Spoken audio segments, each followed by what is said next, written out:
Ils sont venus crier leur colère en brandissant le portrait de l'opposant Jawar Ben Barek, en grève de la faim depuis plus d'une semaine pour protester contre sa détention. Parmi les manifestants, sa sœur, avocate elle aussi. Depuis des mois, elle se mobilise sur le terrain et sur les réseaux sociaux pour alerter sur l'état de santé de son frère, déjà gravement atteint selon elle.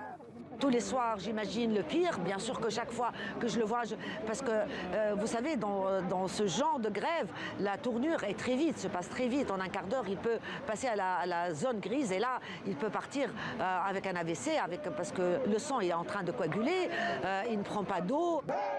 Les autorités pénitentiaires, elles, nient la détérioration de son état de santé. Détenu depuis février 2023, Jawar Ben Barek est le chef du mouvement citoyen contre le coup d'État et le co-dirigeant du Front du Salut National. Il paye cher ses déclarations critiques à l'encontre du gouvernement. Après le coup de force de juillet 2021, lors duquel le président Kaïs Saïed s'est arrogé les pleins pouvoirs. En avril 2025, il est condamné à 18 ans de prison pour complot contre la sûreté de l'État et adhésion à un groupe terroriste dans un méga procès où près de 40 accusés étaient jugés pour les mêmes chefs. Les organisations de défense des droits humains dénoncent la mort de la démocratie tunisienne.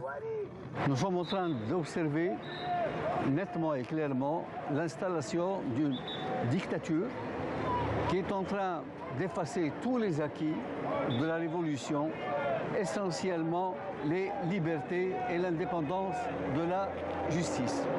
Mais l'essentiel pour moi aujourd'hui est l'importance de réfléchir dès maintenant à la gestion de la période de la chute de Kaïs Saïed, parce que je suis convaincu que ce régime connaît ces derniers jours.